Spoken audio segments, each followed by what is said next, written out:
Mr. Carroll? Scott Regan? Here. Mr. Carroll, one more time. Are you there? I'm here. Thank you. I confirm that a quorum is present. I would like to ask that everyone participating in this meeting, please identify yourself before speaking each time tonight, so the rest of us will know who is talking. We'll move on then to item 3, introduction of the meeting and our special guests, our welcome and invocation. At this time, I'll move on to 3A, which is our visiting pastor to lead us in our prayer tonight. Invocation this evening will be led by Jacob Martinez. He's the student pastor of Mustang Creek Church. He was born and raised in Austin, Texas. He moved to 46 years ago, and on March the 1st of 2020, he and his wife Kimberly celebrated 6 years of marriage. Together, they serve as student pastor at Mustang Creek. They are both avid supporters of our community and our students, and can be seen at school events everywhere.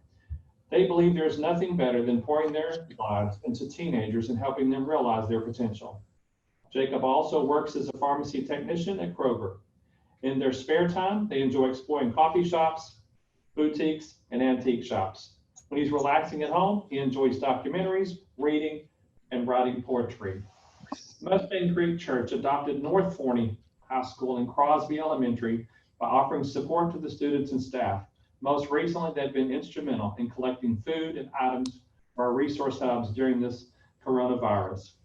Kimberly has spent many hours volunteering her time distributing resources to our Forney family each week. This is just one example of what makes us more than a district, more than a community. Jacob and Kimberly are part of our Forney family.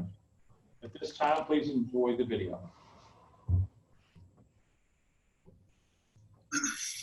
Hello, everyone.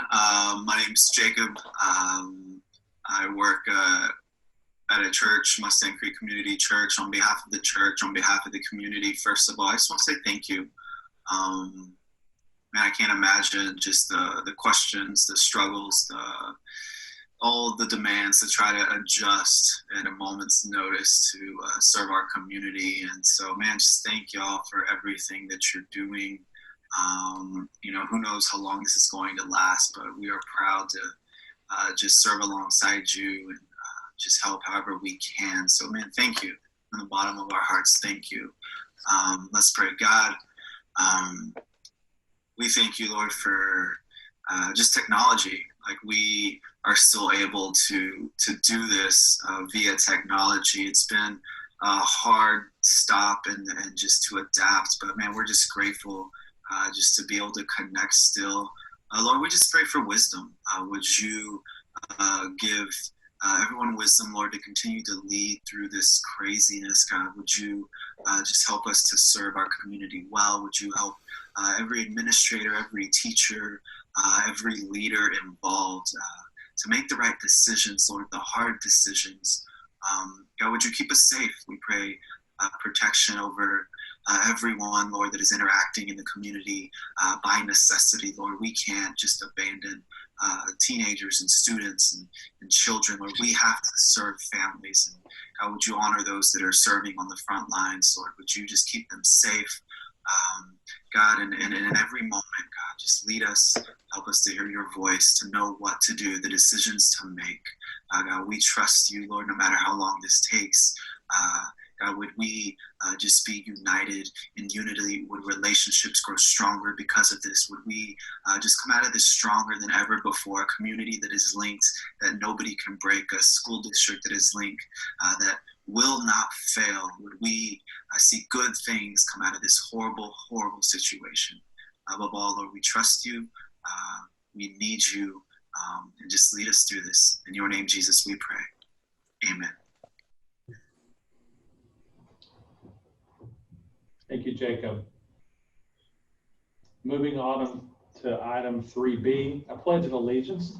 At this time, we'd like to play a video from Dr. Luttrell, principal at Brown Middle School, and Ms. Christy Crabtree, principal at Claiborne Elementary, introducing our secondary and elementary students of the month.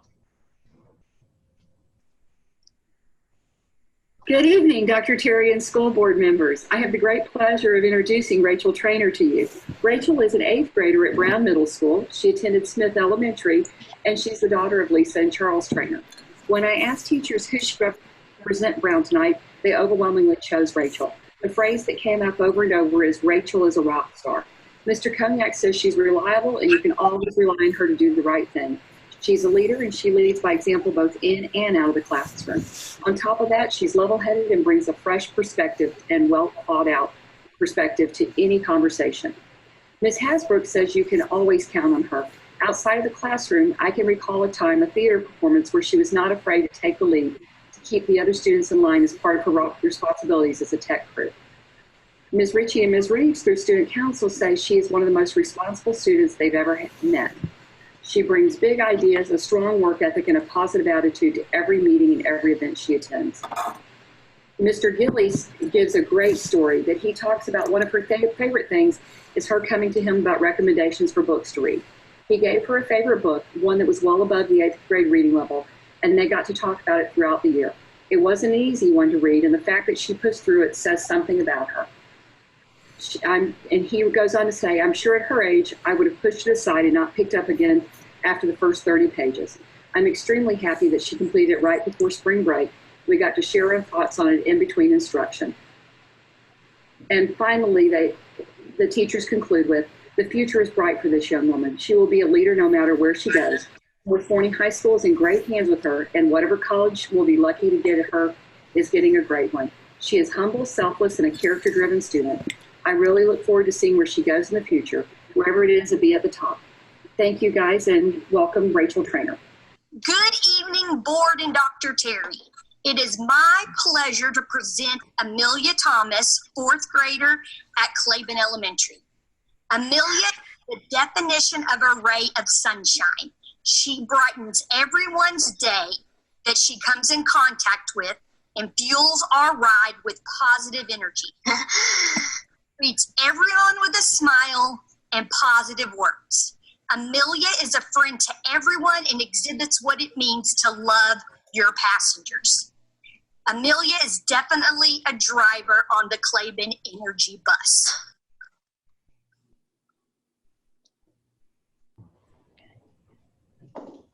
Thank you. Now we'll move on. Would you please rise for the pledge, United States flag, followed by the Texas pledges led by these students. I pledge allegiance to the flag of the United States of America and to the republic for which it stands, one nation, under God, one and indivisible, with liberty and justice for all. Honor the Texas flag.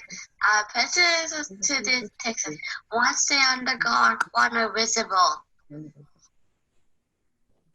Thank you, students, for being part of our virtual meeting tonight. Moving on then to item 4, public forum. In accordance with the suspension of certain open meetings laws by Governor Abbott, the public will not be permitted and provided an opportunity to speak publicly during this meeting. However, members of the public were given the opportunity to submit written comments to the district on the posted agenda items, and none were presented at this time. Great. Moving on then to item 5, reports. We'll start with our 5A, monthly financial report. And this time, Mr. John Chase will give us our financial update. Mr. Chase. Thank you, Mr. Ferris. The collections for the month of February were 18.1 million. Expenditures for the month were 9.1 million. Year-to-date revenue recognized was 88.9 million, or 83% of the amount estimated. Year-to-date expenditures was 68.1 million, or 65% of the amount appropriated. Now, I would say our expenditure, or our appropriations, or the estimated revenue that is a little higher in previous months or previous years at this same time. We did sell maintenance tax notes in the month of February. That's $6.5 million that you see right above under other resources. We didn't actually get the budget amended until the March meeting. So when we get to March and that budget amendment shows up, that percentage will be more in line with where we're normally at. I think if you strip that part of it out of the and actually we had a guy in the month of February, then we would have, I think appropriations would have been right at 78%, which is pretty well in line where we expect to be this time of year. Next slide. So moving on to the debt service, the revenue recognized for the month is $5.5 million. The expenditures were $6.1 million. We did have our semi-annual interest payments that were made this month, February. Year-to-date revenue recognized was $24.7 million, or 98% of the amount estimated. And year-to-date expenditures was $21.2 million, or 100% of the amount appropriated. Both of these percentages are right in line where we were at last year at this time. And then finally, cash and investments on hand at the end of February was 53.9, or right at 54 million. Almost half of that was capital projects. As you know, we sold some bonds in the month of February, about 70 million bucks. So that's why our cash balance is as high as it is. That concludes the monthly financial report. If you have any questions, be happy to answer.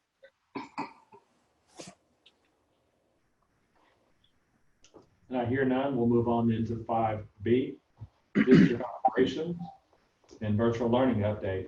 Dr. Terry. Thank you, Mr. Ferris. Board, we've obviously entered some interesting times, and because of that, we've had to maneuver and change and adjust and be flexible with our approach to operations. And one of those is obviously to move into a virtual learning setting. And so in our emergency meeting, we gave just an update of where we were with some of our operations and thought that might be beneficial again tonight. And so I'm going to just take time and turn it over to our cabinet one at a time to give you just a brief update of their department and how we're moving forward and functioning as a school district. So at this time, I'll go ahead and introduce to you Kim Morsack, and I'll talk to you a little bit about technology and great things going on there. Thank you, Dr. Terry. Kim Morsack, Chief of Innovation, Information, Technology Services. I'm going to kind of just start with a quick technology update. During spring break, this kind of hit everybody, and my technology team really sprung into action, has done some pretty impressive stuff. We're now entering our 4th week of digital instruction, mainly because of what these guys in the learning team have been able to do.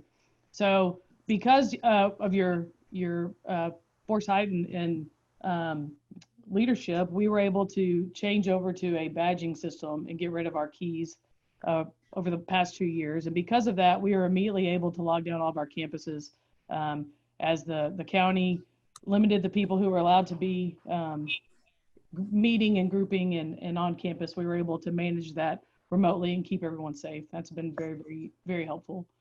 We've stood up 2 technology hubs, one at Ray and one at Smith.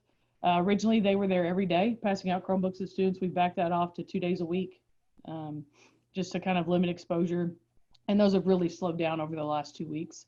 So those are now open on Tuesdays and Fridays. We've distributed, right now, not distributed, but currently 9,719 of our students have Chromebooks. That's 81% of our population, which is very impressive. If you think about our 12,000 kids, 81% of them have Chromebooks right now.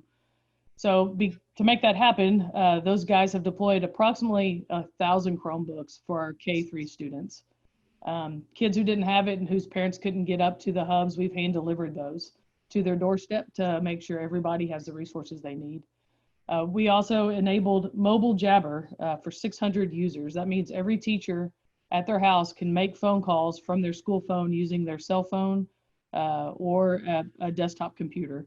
So every employee, professional employee in Forney can still make calls from a school phone number from their house to contact parents with the communication line open. We have purchased and will deploy 100 hotspots. We're waiting for those to be delivered, but we anticipate those to come in the next several weeks. So that we'll be able to get hotspots in the hands of students who have no Wi-Fi at home. And then we have created a virtual support hotline for students. It's manned during the school day every day. And then there's voicemail for people if they need to leave a message after hours, so we can call them back to get support for parents and students as they're working on online learning. Also wanted to update you on what our counselors have been doing. I'm very, very proud of them. They actually volunteered to man a 24-hour mental health hotline.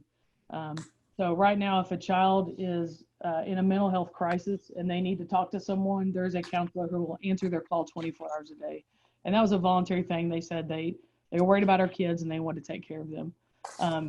In addition, they're setting up individual counseling meetings through Zoom. They're still providing their small groups with that they do during the school year, and those small group meetings are happening through Zoom accounts. They're providing social emotional learning and mental health lessons for the campuses to push out to their students during this time. They've been hand delivering grab-and-go meals to families who were unable to get to the hubs to pick them up. And then they also went and hand delivered dual credit and collegiate academy packets to students who are interested in those. And we have a method for them those families to return those this next week. So that's the technology and counseling update. Thanks, Ms. Borsak. We'll go ahead and turn it over then now to Dr. Judy Weber with the learning update. Yes, this is Judy Weber, and I'm Chief of Learner Services, and I'm really excited to give you an update on learning and all that we've been able to accomplish. And I have to just give another shout out to Kim and her team. Our virtual learning process would not have gone as well as it's gone if we did not have the Chromebooks, and really for Dr. Terry's vision years ago to revamp and revitalize our one-to-one. And because of our one-to-one, learning's been able to continue over the past, we're now going into our 4th week. We also have future-ready lessons, and our Canvas LMS and the interface that our teachers have with students has been essential in our success so far. So I'm going to give you a summary by grade spans because they're doing things very differently. So I'm going to start with pre-K. Our youngest students, they do not have Chromebooks, and it's not completely appropriate for them to do their lessons that way. So we did provide each student with brand new books, curriculum packets, and then large bags of supplies with manipulatives for them to use at home. And then Kim David sends updates, plus teachers make contact weekly with their students to give them more ideas on things to do at home. So we had to provide them tangible resources. Really, K-12, we asked that every teacher in the first initial weeks make contact with every single student, and we ramped up slowly so that our students, we had to assess the ability for them to connect with a Chromebook and get the Chromebooks that the tech team passed out. So K-3, we have a dual system going on. We have our resources on our virtual website, on the district website with those buttons. The teachers have also been growing their own personal Canvas courses, and they initially put work out through email, but now we're able to move Canvas all the way down. 3rd grade's up and running, 2nd grade's getting up and running. We'll have 1st grade by next week. But we put things in 2 locations with the same content on purpose. So if a child's at a grandparent's house or a sitter, they can get on any device and access some of the work to be done. So our K-3 process is ever growing. On our district website, we've also included quite a few other resources that we support. We did not just go out and put on our district website a bunch of these kind of free things that are only free for this time. We put the resources that our district has already invested in. So once again, parents who want more for their children, they can click on these links and take them to content specific and then the programs that we support. So this will continue to grow. Then I want to explain how we put out our work in K through 4, and quite honestly, it's grown up through 5th and 6th. Our learning team and teachers and administrators have created what's called a choice board. And then once we're communicate through email, and now they're in the Canvas courses on the district website. But at first they were intentionally kept really simple and appropriate for home use while we got the Chromebooks passed out in our younger grades and made sure the teachers made contact with every student. But these actually now are covering the TEKS and SEs that our students must cover. And I gave a 3rd grade ELAR and math kind of example. They're very similar K through 6, but write a procedural text explaining how you complete a task. And that could be anything a child does at home, from making a bed or helping with dinner. And then math and learning how to tell time, create a schedule and schedule the time in 30-minute increments. And then a parent could work with their own child on some of the math skills in our TEKS. So Those allowed a parent to work kind of fluidly through them and let a child pick the things they like first and then move on to the things that maybe they don't, but they're meant to be able to be done at home with very little resources. Moving on, really 512, we have fantastic Canvas courses, and there's just too many to show you. So I wanted to give you some examples of what our teachers are doing. They're continuing to teach, they're continuing to follow the scope and sequences by and large with just some slight amendments, but I gave you an algebra example. Teachers are actually holding live tutorials and then class periods. Many of our teachers just are continuing to reach out to the kids, provide lessons there, teaching through Canvas. And I didn't want to highlight just core, but I found an art class, and this teacher, the kids don't have art supplies at home, many of them, so she has a virtual learning link on her Canvas page, and this was a fantastic example of like a web quest. Hi, my lovely art students, go to the following website and begin your investigation. And she created a very authentic example of an investigation of the different art forms that they would have made in class, but they're going to study them through kind of a web designed mystery. And then I wanted to just show you Brown Middle School has been a real leader in our virtual learning. And this teacher put an announcement. So as soon as the kid logs into Canvas, this pops up and it says, teacher check-in, if there's anything missing, you know, I need to make contact, so please check your work. So another way that teachers are reaching out through our learning management system just to keep students on board. Finally, I wanted to assure you that we are meeting the needs as best we can of our special education student. I know this is a hot topic just around the US. Stacey Joseph actually created a specific course in Canvas for speech therapy, so that our speech therapists could reach out to students and still continue some of the articulation and speech services that our students need, that you have to have kind of specific programs to work on some of their letter sounds. And so there's just one example of a specific course that's been created.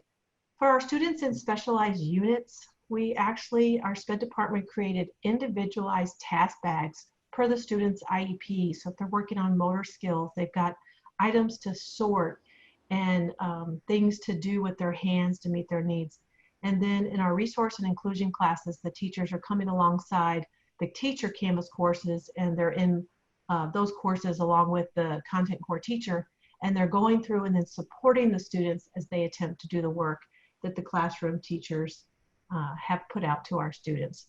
So a lot has happened. We are very fortunate and fortunate that we've been able to really continue with high quality learning experiences for our students. Thanks, Judy. We'll ask Rick Gear, our Chief of Human Services as well, to give you a brief update. You know, as Judy presented, we're really moving into virtual learning, and we're able to make that transition. And so Rick's going to actually share with you a couple things that we're getting back to semi-normal operations as well. So Rick, go ahead. Thank you, Dr. Terry and school board. I'd like to take a moment just to first brag on our school resource officers. Our officers have been assisting with our resource hubs and meal delivery at 4 of our campuses. In addition to monitoring our hubs in the morning, the officers have created a flex schedule to allow for 24-hour coverage of all of our district facilities Monday through Friday. Moving on to kindergarten roundup, unfortunately, we had to postpone our kindergarten roundup scheduled for March 24th. However, our team has created an avenue for parents of kindergarten students to meet with our principals virtually and to complete online enrollment. We plan on kicking this off on Tuesday, April 7th at 6 p.m. And again, once again, Forney ISD led the way. While most school districts were canceling events, Forney ISD took advantage of the opportunities to be innovative. The district hosted a virtual job fair with opportunities for online interviewing on Saturday, March 28th. Hosting the fair delivered a message we are already preparing for the 2021 school year and allowed the district to get a head start in filling openings for the upcoming year. We used a video interviewing platform to allow candidates to complete a screening interview after watching an introductory video about the Forney ISD family. Campus administrators were then given an opportunity to view applicant responses and schedule follow-up virtual interviews with their leading candidates. On the slide that you're looking at right now, that we had 132 registered with 93 completing the first round interviews. While this number may be lower participation than what we had in past job fairs, the next slide shows the quality of applicants that actually registered and actually participated with us. We had over 37 applicants invited to complete the second round content screening.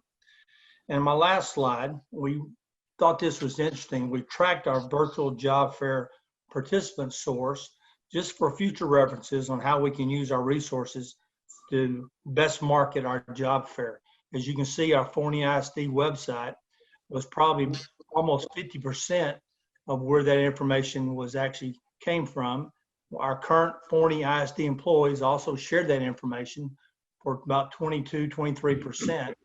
And then social media made up the bulk of the rest. But this is pretty good data for us to, as we approach it for next year and how we go into marketing, how we can best use our resources. Thank you. Thanks, Rick. And Kristen, I'm going to ask Kristen Zutschpool, Executive Director of Marketing and Communication, to give a little update on our communications. It's just been incredible. She's also going to share a little bit from John Chase's area as well. So, Kristen. Good evening, board and Dr. Terry. Thanks for allowing me to present this evening.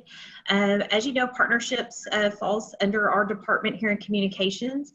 And sharing a little bit with John's team too, we've been working together with our food service department and our technology department to create resource hubs at 4 locations throughout our district. The grab and go meal service that's being provided on weekdays is serving on average about 2,400 meals a day. And that's breakfast and lunch together, which equates to over 12,000 meals a week that they're serving to students.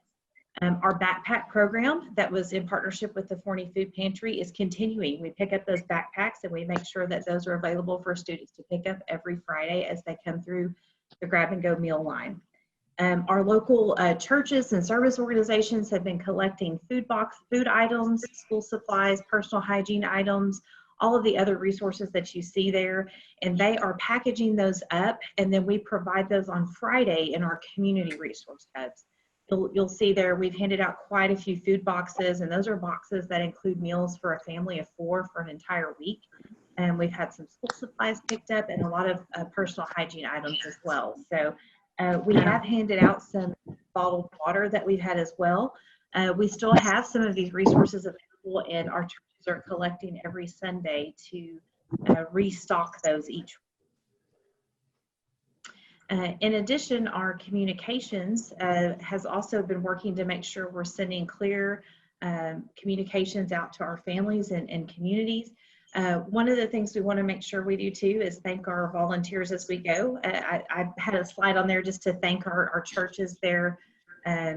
Mustang Creek, Sea Life, Free Life, and Lake Point are all collection centers for us, as well as the First Baptist Church and 40 Community Ministries have also been collecting monetary donations to serve and relief efforts. And then on our next slide here, we have our communications that we have been working to be consistent and use basically everything that we have available to us to reach our community. With whether it's direct phone calls, emails, we have text messaging, mobile app pushes, through our social media channels. We've been working with local and regional print and television media, and actually had some very positive coverage in the DFW media as being one of the very first to launch virtual learning before a lot of other districts, and in a much more robust fashion. Our website as well, we keep that up to date, as well as our hotlines and resource emails are open. And we are using US mail for some of those that are some of our community that's a little bit harder to reach through some of these other channels. So we are using everything that we can to try to get information out to the community, but also opening up two-way lines of communication to see where those needs are so we can actually provide those resources in partnership with our community churches and service organizations. Thanks, Kristen. I'll just say, board, I've been absolutely amazed and proud of the job that our staff has done in the last 4 weeks. It is, I never in my wildest dreams could have imagined that we would have accomplished so much in such a short amount of time, to not only serve our kids, but our community. You know, from a learning standpoint, we talked about slowly ramping up with the idea that we would take this step by step. But as you heard before, because of some of the decisions that you made in the past of the board, that's moved a little faster than what we even thought, and now we're really getting into some quality learning at the house. We talked to our staff as well about the idea that there's a lot going on in every household, and so we also have to be cognizant of that. We don't know if there's an illness, if there's a job loss, and so we preached a common message of understand the challenge and be the joy and not the burden in a home, and that's been kind of our mantra as we've moved forward. And overall, and most of all, we put relationships first, and the fact that every teacher has contacted kids individually. Our pastors and service organizations have really done a great job to step up because of some of the past relationships we've built with them in the past. It has been truly a collective effort by our Forney family, and like I said, I couldn't be more proud of where we are as a school district and where we're headed. We'll be happy to answer any questions you have about any of our operational areas, or about where we're headed with our next steps, if you have any. Thank you, Dr. Terry. Thank you, cabinet members. And we do want to thank you all for stepping up, and everybody just putting in all the extra hours to get us where we are today. We couldn't have done it without your strong leadership, so we appreciate that.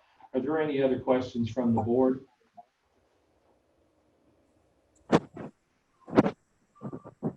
And I hear none. So we'll move on to item 5C. Our master planning update. Ms. Kim Morsack, Chief of Information, Innovative and Technology Services, will update us at this time. Thank you, Mr. Ferris. Board, I'm going to ask Vaughn Gallagher to join me at this time. He's going to give you an update on all of our current projects from Gallagher Construction. So Vaughn. Thank you. I'll kind of run down everything quickly. Blackburn, Crosby, Henderson, and Lewis are all coming to completion. The interior punch lists are complete. There's a few items left that'll be completed in the next couple of weeks. The biggest item on those is that there's a certification process we have to go through because those are shelters, and all 4 projects have passed. So that's a great thing. We're basically working outside. Obviously, everyone's aware of the weather.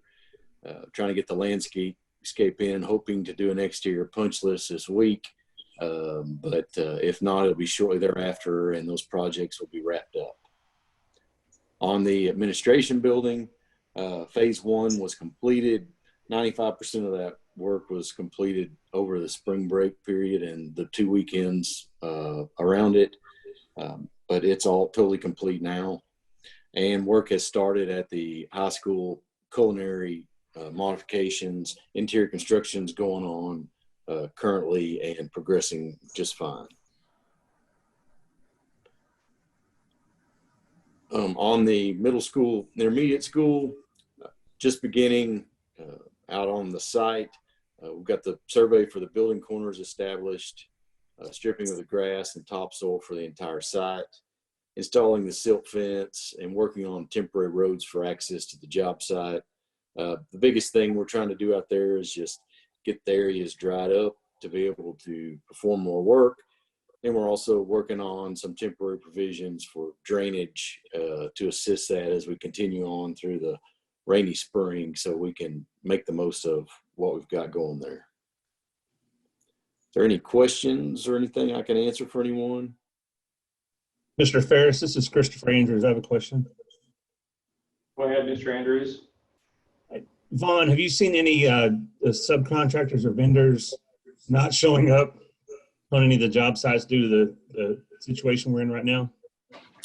We've had we've not had any issues specific to Forney. We've had a couple of issues with contractors, not wanting to work under the current conditions. We're not pressing them to do that. We're trying to modify our schedule to do so. A couple of those groups, what we've done is cleared out the facility on a Sunday and let them utilize it that. Another group, we've let them work after hours to do so. One of the things we're doing currently is on a daily basis, we have a third-party group come out to the site, take temperatures, issue armband, so we're aware of everyone that had their temperature taken. And fortunately, there's not been any issues with that process at this time. And actually, all the trade contractors have been very, very welcoming of that process, which I'm very glad of. Good to hear. Just to make those construction sites a safe place to work. Yes, we're doing our best for sure. Thank you. Thank you.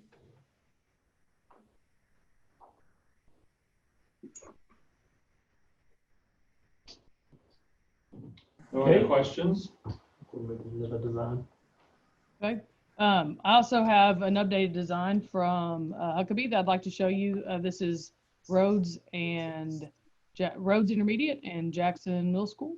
So this is an update. This is an update from what you guys saw with some of the changes to the roads and the names of the schools. So.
I also have Gary Rademacher, Kip Jameson, and Kate from Huckabee Architects with us.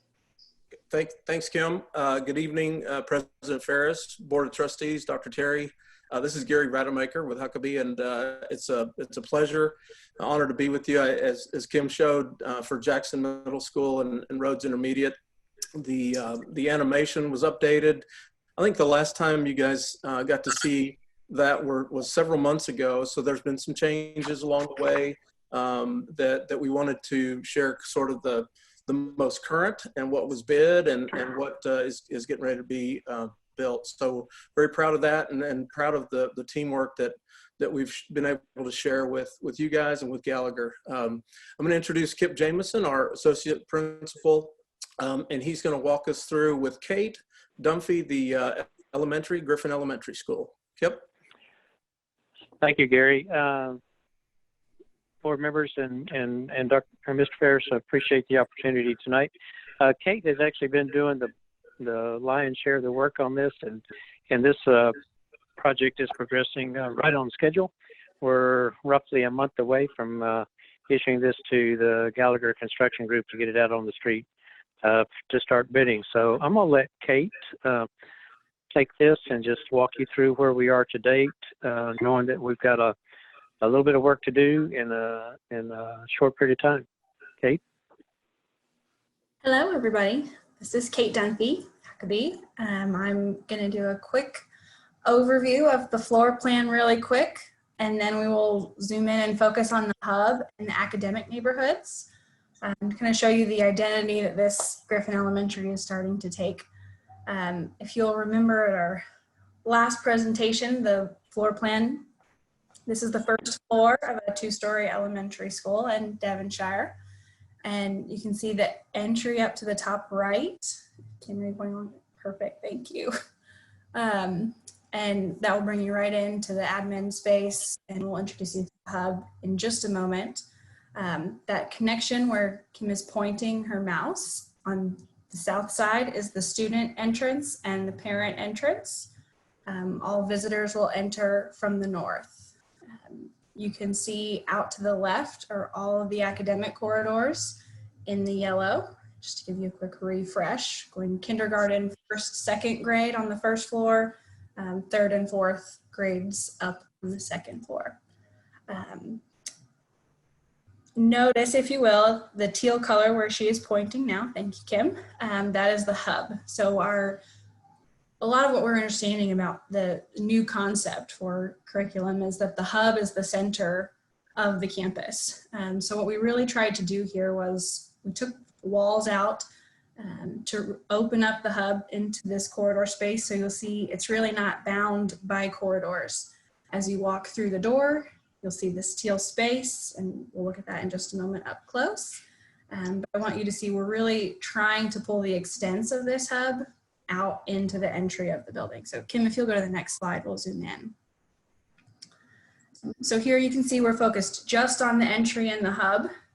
That right as you come in the vestibule where that gray box is, thank you, is your check-in point. So all visitors are gonna come right in there and then go into the office. You'll see there's a little slice of brown right there at the south edge of that vestibule.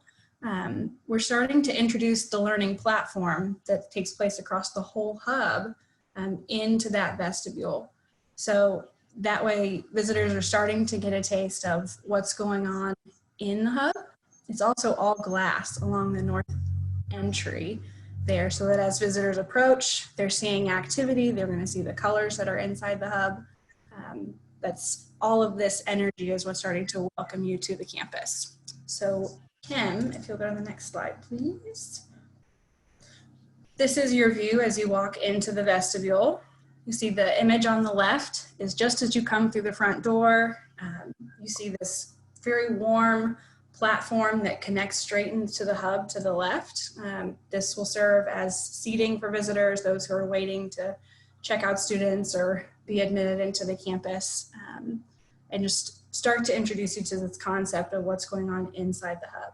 To the right, you'll see the glass and this colored zone that's going to draw you all the way back into the hub, and you can start to get a peek of the hub branding.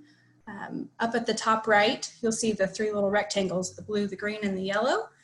This is the color palette that was selected for the campus at this point. So the hub is where we're going to bring all of those colors together. So Kim, if you'll go ahead and go into the next slide. This is what you see right as you walk in. You've left the vestibule, you're at the heart of the building. You've got this large colored band that we're going to use to define the makerspace of the hub, with the hub branding drawing all the way back through that space. There will be some really nice lighting, acoustic baffles up here, and you'll see that this is starting to wrap around and draw you into the hub. If you look to the right, you see a little sliver of a TV screen.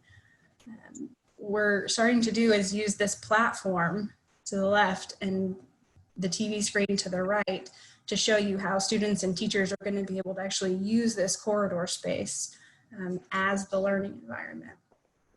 So it's not just corridor that we're dragging carpet into, but that they're going to use those steps in that way as well. And then this is your view from across the hub, looking back towards the entry. So you see that whole glass wall is wrapped in the wood with the platform. So students are going to be up at those different levels. Small groups and large groups can both fit in that area. A whole class, multiple classes can fit there. And then individual students can also find their spot in that as well. Let's see, are there any questions on the hub? This is the last picture of the hub. Out there. How do you get in? Ask questions. How do you get in? I'm sorry, was the question? Yes, my question is, there's just one hub and it's going to be between the middle and the intermediate school. And so how do we keep students separated? I'm sorry, this is the elementary school, the new elementary at Devonshire. Oh, thank you. Yes, absolutely. Any other questions about the elementary hub? Looks great. Thank you. Okay, so Kim, we can jump into the academic neighborhoods. So you saw there were 3 colors, and if you recall from the floor plan, there were 3 neighborhoods. Kindergarten and first and second grade on the first floor, and then the third and fourth were stacked up on the second floor. The idea of each color is we're going to use it for wayfinding.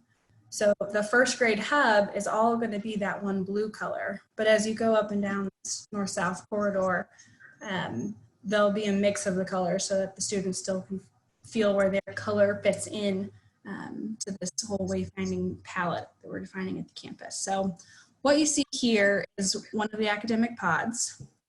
Thank you, Kim. And there's 9 classrooms. And what we've developed are these niche spaces on the first floor. So these are the smaller kids. They're not necessarily ready to be released into the corridor for focused activities, but we've defined these 4 spots where they'll be able to go out and do small group focus work, and then plenty of visibility from the classrooms into those spaces. So Kim, you can go on to the next slide. Thank you. And so if you see in the bottom right corner, that little red arrow is showing you where you're standing and the direction that you're looking. So you're looking all the way across this academic corridor. So this is the first grade neighborhood. Their colorway is this blue. So you'll see the accents here at the little focus niches are blue to go along with their neighborhood. And across from each niche is an interactive wall.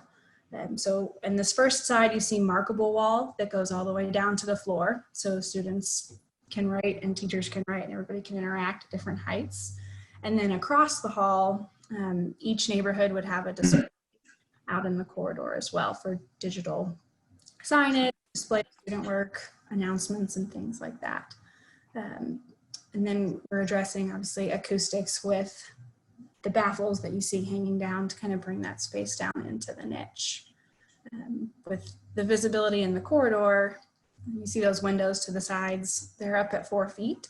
So very handy for adults who are observing, not so much a distraction for the students who are walking in and out of their classrooms.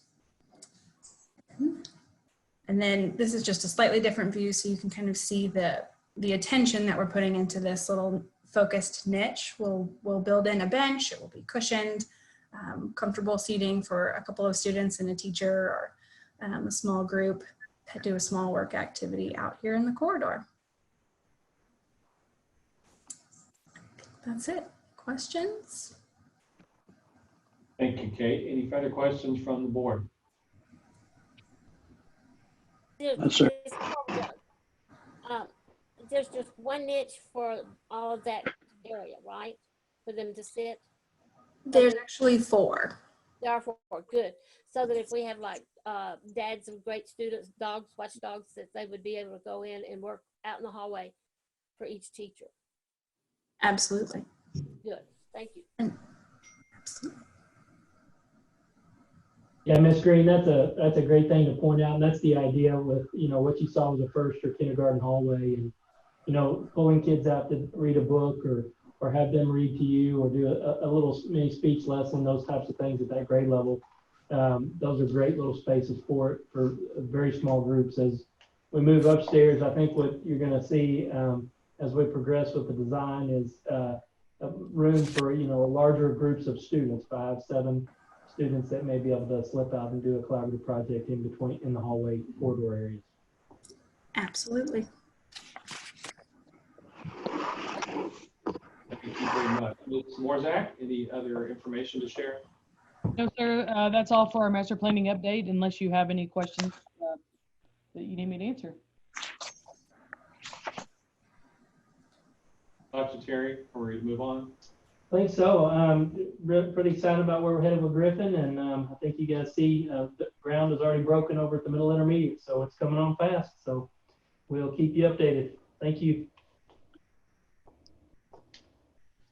Moving on then to item 6, the consent agenda. Item 6A is approved minutes from the March 2nd, 2020 board meeting. 6B, approved minutes from the March 2nd, 2020 regular board meeting. Item 6C, approved minutes from the March 17th emergency board meeting. 6D, approve the budget amendments. E is statement of impact forms from charter schools. It could have a major impact on the 40 ISD, and that is 1, Uplift Education, 2, Universal Academy, 3, Trinity Basin Prep.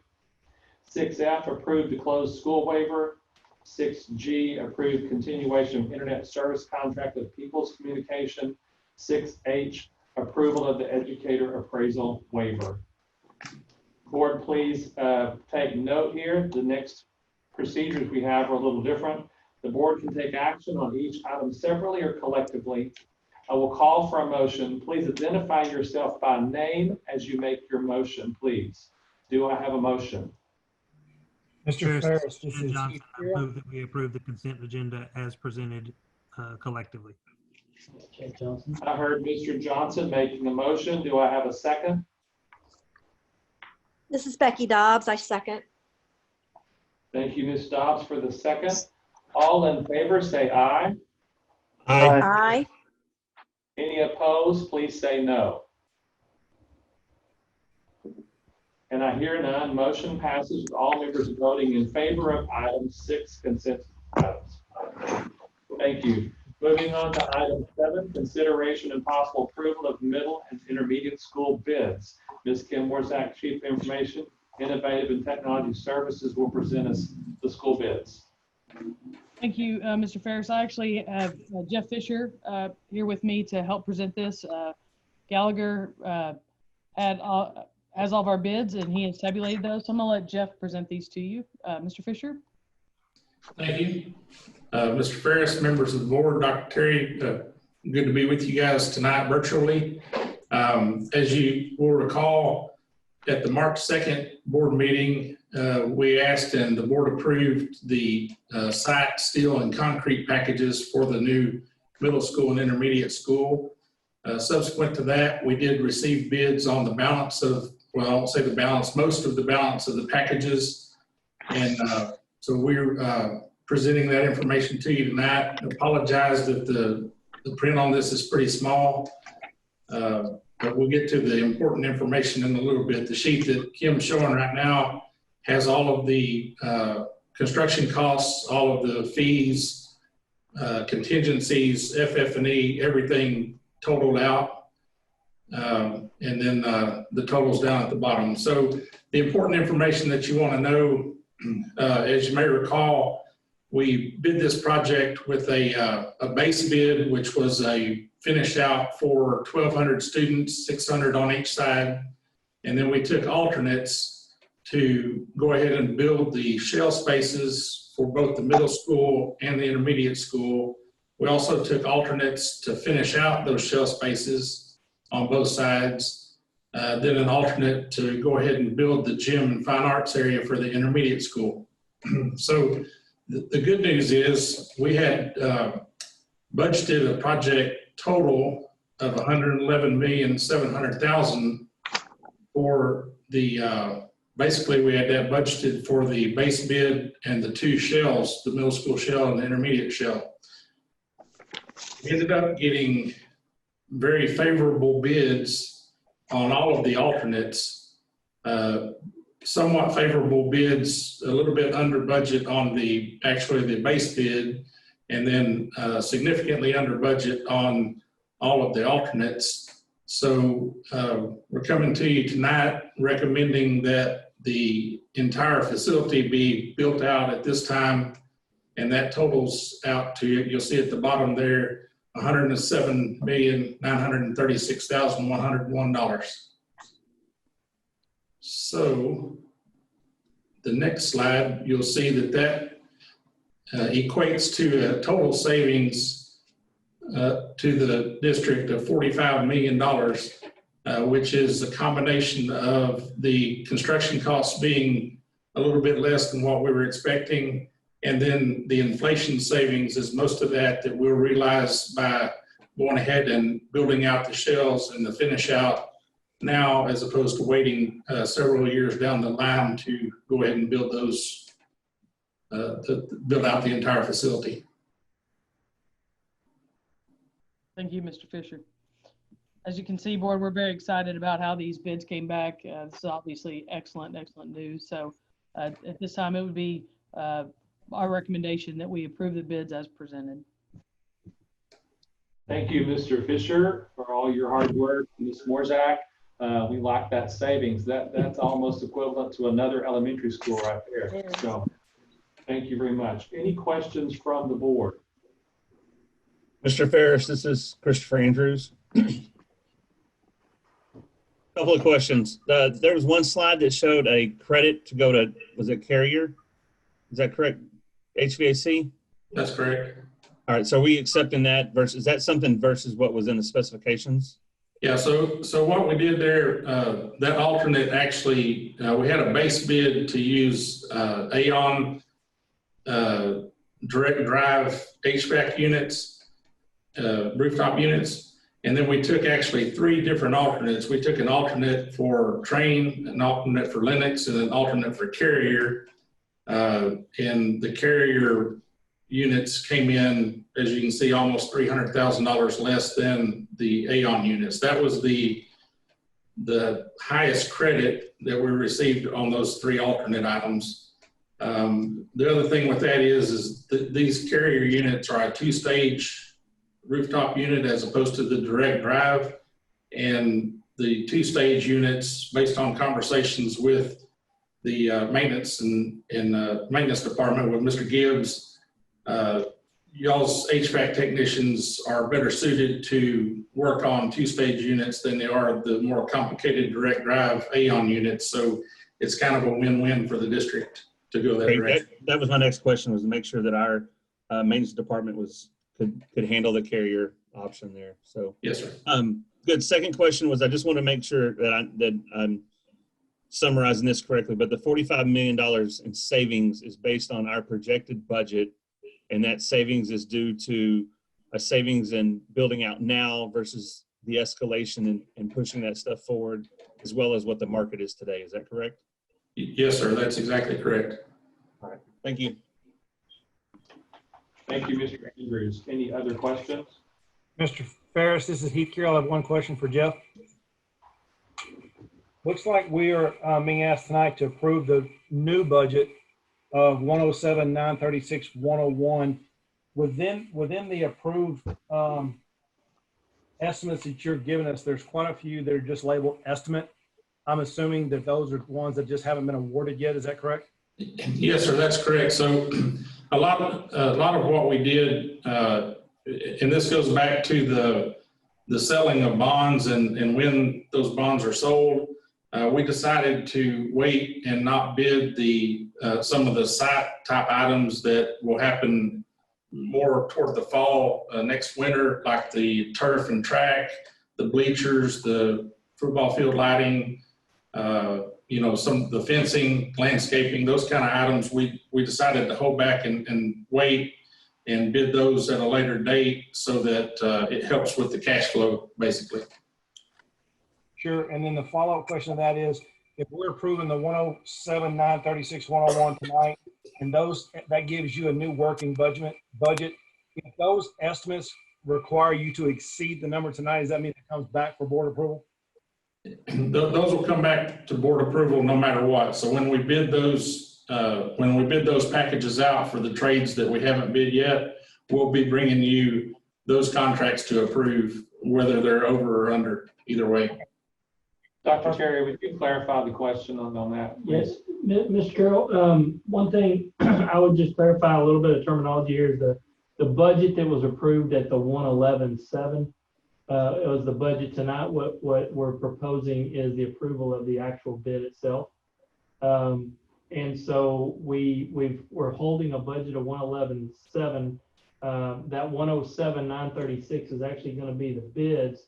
Best case scenario, some of these bids that come later would actually be lower, and that 107 actually goes down a little bit. Not to say that it would, but it could. So I think just to clarify a little bit, back in January, we approved the parameter sale, which kind of sets our budget, if that makes sense, at that time, at that 111.7. And with some of these savings, we may actually have some opportunities to do some additional construction projects if the board so chooses in the future. we actually have a parameter approval from the board of 111.7, and we've actually sold, I think, John, correct me if I'm wrong, but about 70 million right now. And so what Mr. Fisher was referencing was holding off on the sale of the additional and stretching out into the next bond sale. Then we would pull in some of that additional cash flow that would help us go ahead and finish out those bids in the future. So I hope I could clarify a little bit there. Just make sure I understood it. Our budget that we approved, we're holding to the 111 without giving the pennies, and the 107 is just the contract we're awarding now. That's correct, yes, sir. Okay. Am I correct that we're getting a lot more scope in that 107? Yes, that's correct. Okay. Yeah, so we are buying more work, more scope of work within the budget we'd already approved for less scope of work. Yeah, so let me see if I can clarify that. Remember, this was a phased project. That's what Jeff was referring to earlier. This was phase 1 that you guys set a budget of 111.7. There was actually a phase 2 that would have been the finish out of the middle school interiors. And that phase 2 was estimated at about 9 million. And then there was actually a phase 3, which would have been the finish out of the intermediate, as well as an additional gymnasium, those types of things, which was an additional 24 million from what I recall. And so what we're proposing tonight is the approval of phase 1, 2, and 3 and a complete finished out product for what you originally set your budget at for only phase 1. And that's where you're seeing substantial savings that are going to come from not only some of the inflationary costs, but more that we bid this in the way that we did through the alternates, as well as some of that overlap of our facilities and savings there through economy of scale. So this is I'm standing up and giving Jeff and Gallagher a big round of applause here. This is absolutely an amazing bid to come back. I hope that clarified a little bit for you. Yeah, Dr. Terry, this is Christopher Andrews. That to me is, and I'll echo that. That's a windfall. It's a huge win there. Can I ask one more question? Please. Is the being able to work in the finish outs of these the phase 2 and the phase 3 work that we're talking about? What does that say? How does that work schedule wise from what we were considering originally? Yeah, that's actually something I was going to cover as well. So because of the schedule, obviously building a 315,000 square foot building, we don't necessarily think we can probably accomplish that in about 14 or 15 months. So what we're going to do is we're going to concentrate on the original base bid first, and then we'll and plan on having that open or that finished and ready to open in the fall of 21 for school to start. And then once we get past, each trade gets past where they need to be on that portion of the building, then we'll have them move out into the expansions, if you will, the shells and finish out. And those, that part of the project will probably finish sometime in the spring of 22, but in time to be used by the fall of 22 for sure. So that's kind of our plan on schedule to get that done. It's, really a 315,000 square foot building is probably a 2-year build if you're just going to build the whole thing all at once. So, like I said, we concentrate on that core area and the classrooms that are associated with the base bid, and then we'll move out from there and finish out once we are sure that we're able to get the first part of the project finished and opened. All right, so we'll have a phased completion and phased occupancy. Yes, sir. All right, thank you. Good questions. Any further questions? Dr. Terry, what is your recommendation? Well, obviously, anytime we can save $45 million, I think that's probably something that we would definitely recommend. I'll say it again, I'm completely amazed at how this project has come to fruition. If Gallagher delivers as well on the bids here as they or if they deliver as well on the construction as they did the bids, we may be in the entire facility in 6 months. So I definitely recommend that we approve the bids as presented tonight. Thank you, Dr. Terry. Thanks for the whole team who put this together for us tonight. Once again, board members, I'll remind you, please state your name before you make a motion. I now call for a motion regarding item number 7. Mr. Ferris, this is Christopher Andrews. I make a motion to approve the middle and intermediate school bids as presented. Thank you, Mr. Andrews. Do I have a second? Mr. Ferris, this is Heath Carroll. I second. Thank you, Mr. Carroll. I have a motion and a second. All in favor, say aye. Aye. Any opposed, say no. And I hear none. Motion passes for all members voting in favor of item 7. Thank you very much. Moving on to item 8, consideration and possible approval of bids for Brown Middle School paving and security upgrades at both Brown Middle School and Forney High School. Ms. Morzak? Thank you, Mr. Ferris. I've asked Jeff to stay with it for questions, but this is really 2 different projects. At Brown Middle School, we're trying to fix the exit to that building so that parents can exit a little more safely, turn into a right turn only, and kind of fix the traffic problem out in front of Brown. And that came back at $180,254 on the TIPS purchasing co-op. And then the North Forney secure perimeter, we figured out a way to really secure that perimeter, separate our students in the cars from our parents, from our bus riders. It adds an additional bus loop, some gates, and some fencing. And that came in at a total of $406,466. And we would recommend that you accept these 2 bids so we can begin on the construction project.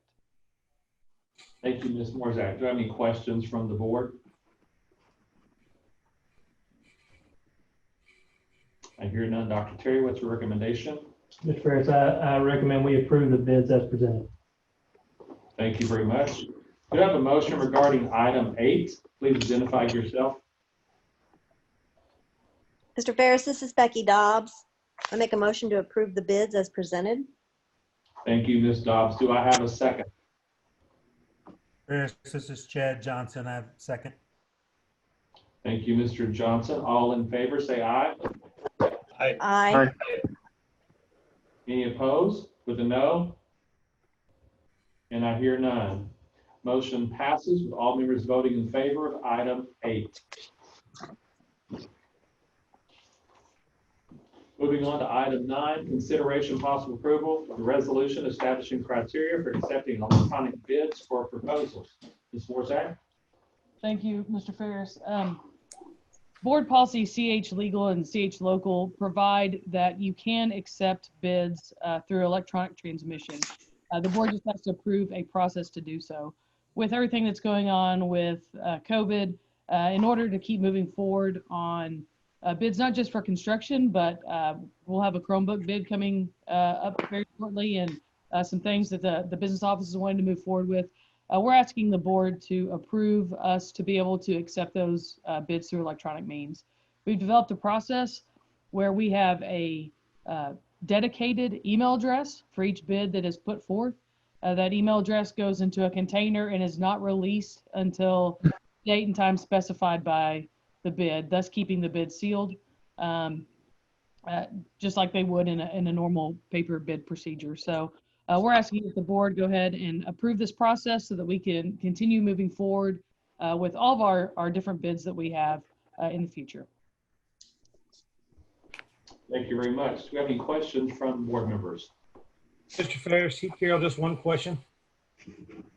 Ms. Morzak, just to clarify, this is changing these policies going forward, not just for COVID-19, correct? Yes, Mr. Carroll, it's not actually a policy change. Our policy already allows for it. It's just accepting the procedure that we're going to follow. But yes, we would continue potentially doing these bids electronically in the future, even past COVID if needed. Okay, thank you. Any other questions from board members? Dr. Terry, what is your recommendation? Mr. Ferris, Board, I recommend that you approve the rules for the electronic bid process as presented. Thank you, Dr. Terry. Board, you've heard the recommendation. Do I have a motion for item 9? Mr. Ferris, this is Christopher Andrews. I make a motion to approve the resolution establishing criteria for accepting electronic bids. Mr. Andrews has made the motion. Do I have a second? This is Barbara Jo Green. I second. Mrs. Green is second. All in favor say aye. Aye. Aye. Any opposed with a no? I hear none. Motion passes. All members voting in favor of item 9. Moving on to item 10, consideration and possible approval to authorize the superintendent to negotiate and execute agreements with the city of Forney and 2 landowners located adjacent and east of the Forney ISD property. In the J. Lopez survey, abstract number 286, Kaufman County, as needed in order to address drainage improvements and drainage easements related to construction of the intermediate school. Ms. Morzak? Thank you, Mr. Ferris. Actually, have Vaughn on now as well in case you have any questions that I may not be able to answer. But as you know, the city had an easement on the northeast portion of our property where Jackson and Rhodes sits. That easement was going to be an open drainage easement, which was not going to work for a school site. So we've negotiated with the 2 developers that are abut that property. And through that negotiation, they're going to pay to upsize our wastewater line so that we can bring that line up to their property. And that will not cause the district any additional cost. For that wastewater line, they're going to, the city's going to abandon that easement. And so we're asking that you approve the negotiation so we can finalize that, that transaction. Thank you very much. Are there any questions from the board? Dr. Terry? Thank you, Mr. Ferris. Board, we're asking tonight for approval of negotiation power for the superintendent and staff. I've actually sent you guys today a latest draft so that you're aware of kind of where we are in the process. I think we've come to an agreement or pretty close to one right now. So I do see this as coming to a close pretty quickly. We do see this as a win-win for all of the 4 parties involved here, and it will include the city as a component of that. So just ask tonight for your, we recommend that you do approve the negotiation power for the superintendent to finalize this agreement with these landowners as well as the city of Forney. Thank you very much. Do I have a motion for item 10 from the board? President Ferris, this is Scott Regan. I move that the board authorize superintendent to negotiate and execute agreements with the city of Forney and 2 landowners located adjacent to and east of Forney ISD property consisting of 229 acres, more or less, in the J. Lopez survey, abstract number 286, Kaufman County, Texas, as needed in order to address drainage improvements and drainage easements related to construction of the intermediate school. Thank you, Mr. Regan. Do I have a second? This is Becky Dobbs. I'll second. Thank you, Ms. Dobbs. All in favor, say aye. Aye. Aye. Any opposed with a no? And I hear none. Motion passes with all members voting in favor of item 10. Moving on to item 11, consideration and possible approval of resolution for grades and GPA. Dr. Judy Weber, Chief of Learner Services, will present. Yes, Mr. Ferris and school board members, these are certainly some unique times we're in. So due to the change in school setting from a face-to-face to a virtual setting for school, resolution for the modification of policies and procedures has been proposed to the school board. This resolution is really designed to ensure fairness to all of our students. EIC local states that class rank, top 10% in our academic honors for graduating seniors, should be determined based on a student's grades at the end of the third 9 weeks. In addition, we need to calculate GPA, and that will be conducted using grades at the end of the third 9 weeks also. And then for dual credit, there's the little change to April 15th.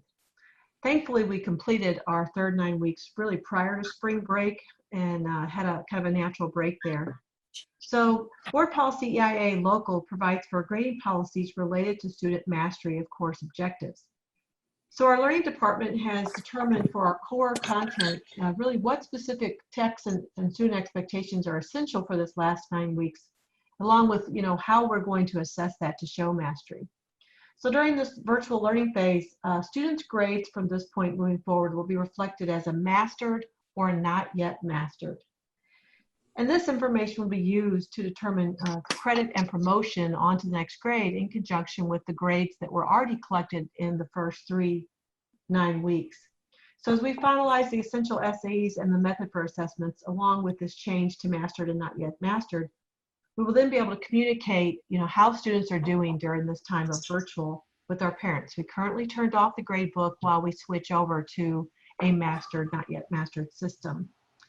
So our process will be to communicate with our principals this week in our meetings, then communicate with our entire teaching staff, and then with our parents at large on how we will provide assessment data for their own children as we finish this virtual learning setting.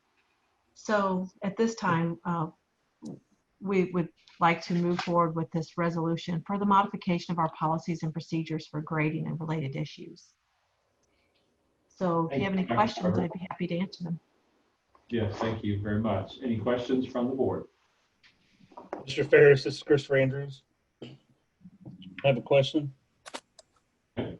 Ms. Weber, are we saying, just please clarify, that we're not saying that we're going to stop taking grades at the end of the third 9 weeks period and say that's what your grade is at the end of the school. We're saying that we're doing the normal grading for the first 3 9 weeks periods, and then the fourth 9 week period is a mastered or non-mastered. So there's still an opportunity for grades to change in the fourth segment. Is that correct? Well, the grades in this last quarter due to our virtual setting will be just simply recorded as a mastered or not mastered. So they don't have like a specific percentage.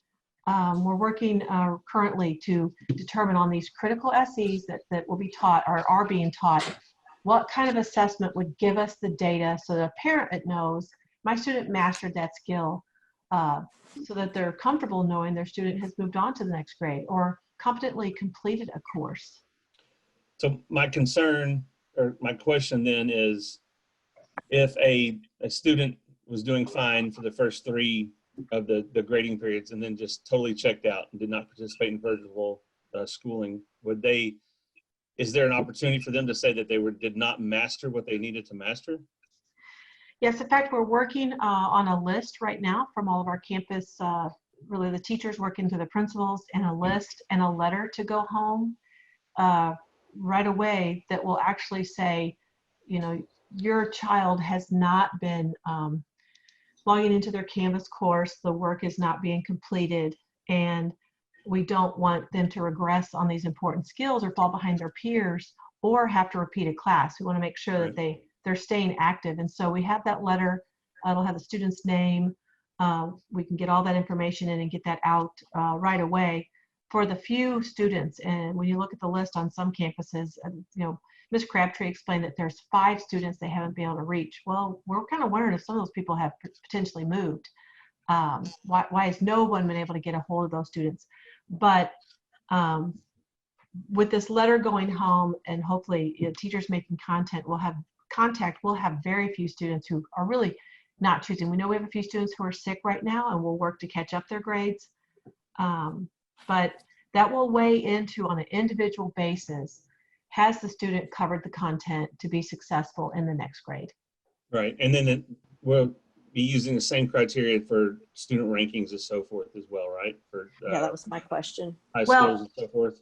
The ranking and all that ended with the third 9 weeks. That was on in your resolution on whereas the third one, class rank top 10% in academic honors shall be determined based on the student's grades available at the end of the third 9 weeks. So this does not adjust that resolution.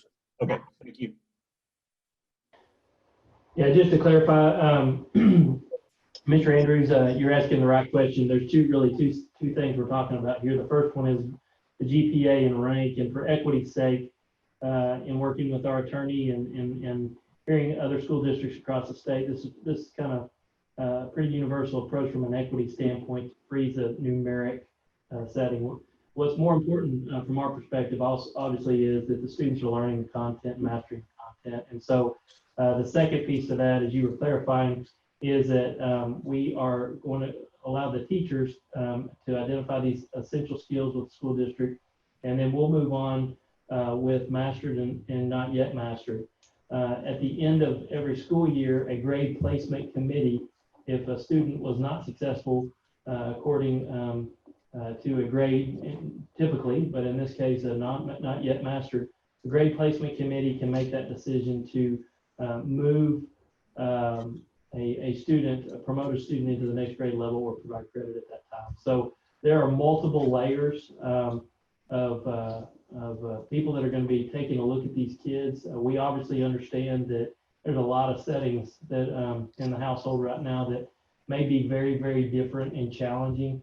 One of the things that we will definitely take into account anytime is the unusual setting that we're sitting in right now, and that we're going to do everything we can to catch a student up and not to harm a child because of this unusual setting we're in. So I promise you, moving forward, there's going to be a lot of people that will be looking at this, and it may be that we move a kid on into another grade and understand moving forward that now we'll have the data to be able to tell where that gap is, so that next year we can begin to fill it throughout the summer or even in the next year. So we'll do everything we can to catch those kids up if they do fall behind.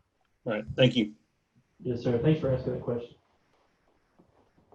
Ms. Dobbs, did we clarify your question? Yes, you did. Thank you, Dr. Terry. Thank you, Dr. Weber. Do I have a motion regarding item 11? Mr. Ferris, this is Barbara Jo Green. I make a motion to approve the resolution for grades and GPA. Thank you, Ms. Green. Do I have a second? This is Becky Dobbs. I second. Thank you, Ms. Dobbs. All in favor say aye. Aye. Aye. Any opposed with a no? I hear none. Motion passes with all members voting in favor of item 11. Moving on then to item 12, consideration and possible approval of the teacher salary schedule. Mr. John Chase will present. Thank you, Mr. Ferris. When we had a budget workshop in March, we presented, our temporary or preliminary budget plan for the 2021 school year, and in that budget workshop, we discussed our salary schedule and compared that our current schedule to some districts surrounding us, and as it was evident in the workshop, we were still lagging behind a little bit in some of the districts that surround us. And so what we had discussed at the budget workshop was the salary schedule that you see there on the screen tonight. And basically what that would do is, if you're a teacher in our district and you have 0 to 4 years of experience at the beginning of this school year, you would get a $1,600 pay increase to start next year. And if you had 5 through 30 years of experience, you would get $1,900. And then anybody over 30 years of experience would get $1,400. And so basically that plan would cost about $1.4 million. And that was it was a weighted average of midpoint pay increase of a 3.1%. And so our recommendation is to go ahead and approve that salary schedule so we can get going with the hiring and offering salaries to the people that we've already had our virtual job fair, and we're just trying to get qualified staff in place, and we think this will be the right step in a direction to help us do that.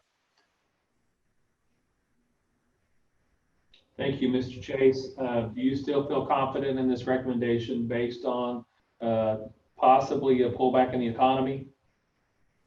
Well, we have several things that in place that would help anything in the way of maybe state funding cuts and things of that nature. So I think to address your concern, I mean, one thing is that, right now we're not seeing that this next school year, we're at least our thinking is that the state will leave the funding formula like it is. It may be the following biennium that might change, but if for some reason there is a change in the revenue stream next year, the federal government did approve a stimulus package that the school district is entitled to receive some funds in that stimulus package, and it will probably work a lot like it did back when we got the AARA stimulus package in 2010, I believe it was.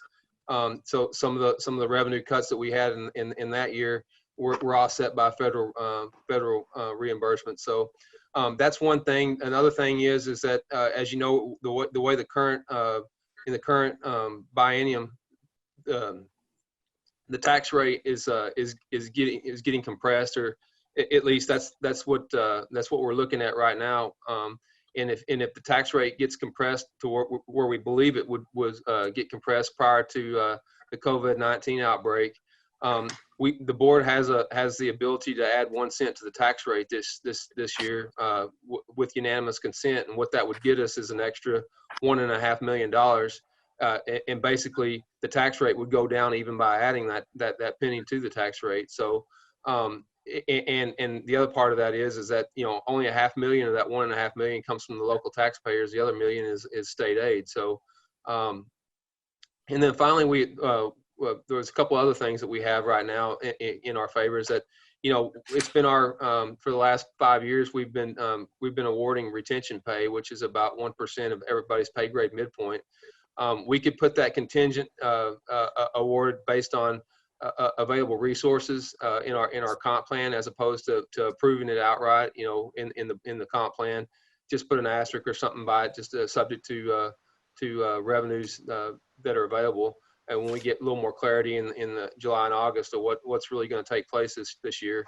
And then finally, we've got about $3.5 million budgeted for capital projects that we could certainly put a halt on and use those funds to help with offset some of these pay increases if state aid were to get trimmed. So we believe we've got a lot of supports in place, and then finally, I would say, we're going to have a surplus budget this year of about $9 million.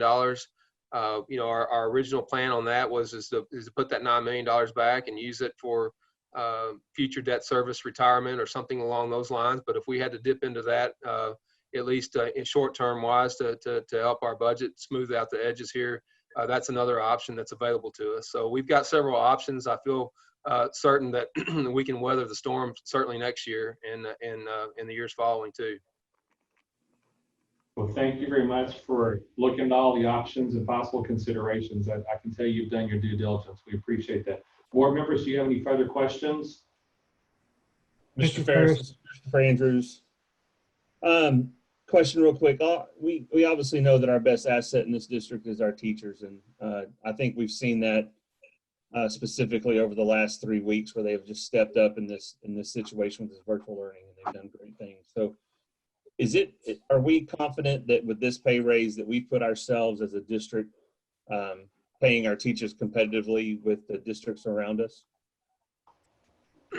So, Mr. Andrews, as John Chase again, when we looked at those surrounding districts, it was Mesquite, Crandall, Wiley, Terrell, and Sunnyvale in our budget workshop, and we put those what they are paying their teachers at 0, 5, 10, 15, 20, 25, and 30 years of experience, and then compared that to us. We took the average of those districts and compared it to what we actually paid, and we were behind about anywhere from as much as $2,200 to as little as I think it was $300 in the year 20. So by adding this $1,900 to our pay schedule, when we did the comparison again, we were actually a little ahead of each one of those districts, except for in year 5, which we were about $800-900 behind. Year 10, right, we were about $300 behind. Now, I don't know what those districts will do as far as raises go, but I mean, this certainly keeps us in the competitive market, and I think this is pretty much what we're comfortable offering right now as a pay schedule. Right. So what I hear is that we're right there in range where we need to be for the surrounding districts. Yes, sir. I think we're staying in the hunt for sure. Thank you very much.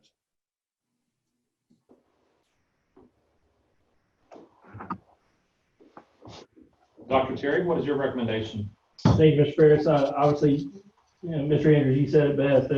Our teachers are our best asset in this business, and so we definitely feel that we need to be attractive when it comes to pay. And I know the board's priority has always been to make sure that our pay is in market competitive status, and that's what we feel like we're presenting to you. As John said, we're staying in that competitive range. And the one thing I will say, just to reiterate what John shared, was we've looked at this and have multiple layers of safety, even in a setting that is a possible downturn in the future. So we do feel comfortable bringing this to you tonight, and really excited, in a tough time to be able to share this positive news with our staff, obviously. So we recommend this teacher salary schedule as presented to not only maintain the great staff we have, but recruit some excellent people to join our family.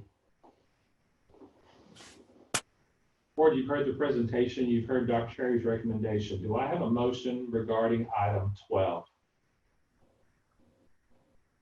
Mr. Ferris, this is Becky Dobbs. I make a motion we approve the teacher salary schedule as presented. Thank you, Ms. Dobbs. Do I have a second? Mr. Ferris, this is Christopher Andrews. I second. Thank you, Mr. Andrews. All those in favor say aye. Aye. Aye. Any opposed, say no. I hear none. The motion passes with all members voting in favor of item 12. Moving on into item 13, consideration possible approval of staff raises. Mr. Chase? Yeah, so since we've just approved raises for the teaching staff, we're comfortable moving forward in order to announce our intent to increase raises for all staff, which would include the rest of our staff of administrators, professional employees, paraprofessionals, and auxiliary staff. And so if we did 3% of pay grade midpoint for these staff members listed there, then that we're estimating that's going to be about $800,000. And most people would receive 3% of pay grade midpoint. We might have a few that are at the top of the pay schedule that might not get exactly 3%, but for the most part, it would be a general 3% of pay grade midpoint for all the staff members that you see listed there. And so when you couple that with the 1.4 million that we approved for the teaching staff, and 800,000 there, the total cost of this 3% of pay grade midpoint package that we're presenting to you tonight would be $2.2 million. And our recommendation is that you allow us to move ahead with this plan and approve the 3% of pay grade midpoint.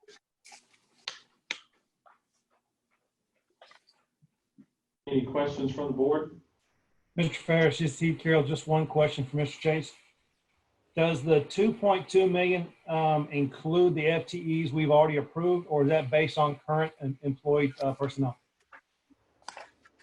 That's just current personnel. The additional teachers and admin and paraprofessionals and professionals, the 114 positions that we approved, in March and January, I believe is the 2 months that we actually added those positions. Those are estimated and added to the budget. That's not inclusive of this number right here. Okay, thank you. Any other questions from the board?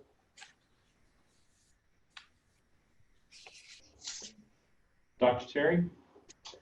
Again, we're in the people development business, and that takes great people to do it. And this is a great way to retain the great staff we have and be market competitive to attract the new ones. So we would recommend approval of the staff raises as presented. Board, you've heard the presentation, Dr. Terry's recommendation. Do I have a motion regarding item 13? Mr. Ferris, this is Chad Johnson. I move that we approve the 2020-21 raise for the staff as well, as presented. Thank you, Mr. Johnson. Do I have a second? Mr. Ferris, this is Heath Carroll. I second the motion. Thank you, Mr. Johnson. Mr. Carroll, all in favor, say aye. Aye. Aye. Any opposed with a no? I hear none. Motion passes with all members voting in favor of item 13. Moving on to item 14 is our closed session. The next item to be discussed is 14A, deliberation regarding ratification of employment of professional contract personnel pursuant to Texas Government Code 551074, personnel matters. 14B, deliberation regarding reemployment of professional contract personnel pursuant to Texas Government Code 551074, personnel matters. And C, deliberate regarding potential purchase of real property and easements in Kaufman County, Texas, pursuant to Texas Government Code 551072. Does any board member feel we need to adjourn into a closed session? No. No.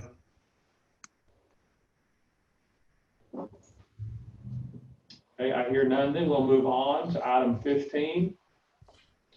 Item 15, consideration and possible approval regarding ratification employment of professional contract personnel. Do I have a motion? Mr. Ferris.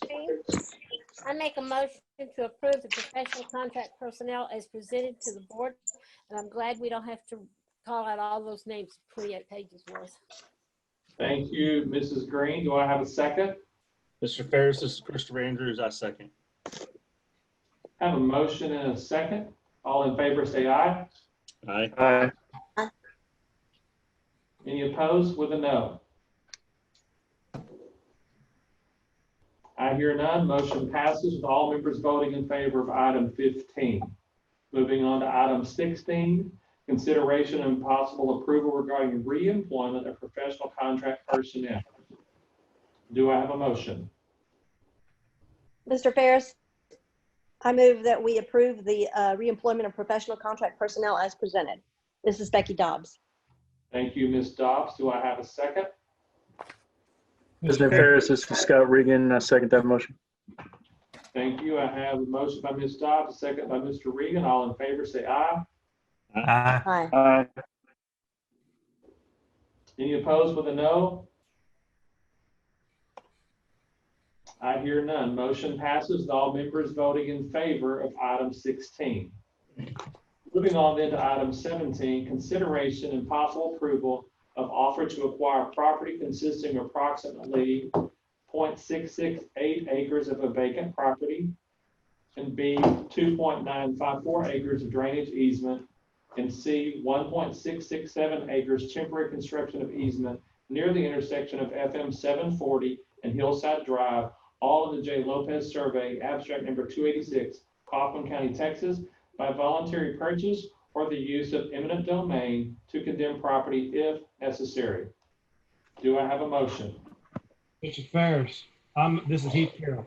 I move that the board approve the offer to acquire certain property and easements consisting of approximately 0.66 acres of vacant property, 2.954 drainage easement, and 1.667 acres temporary construction easement, and authorize the superintendent to negotiate any final offer as presented to the board. Thank you, Mr. Carroll. Do I have a second?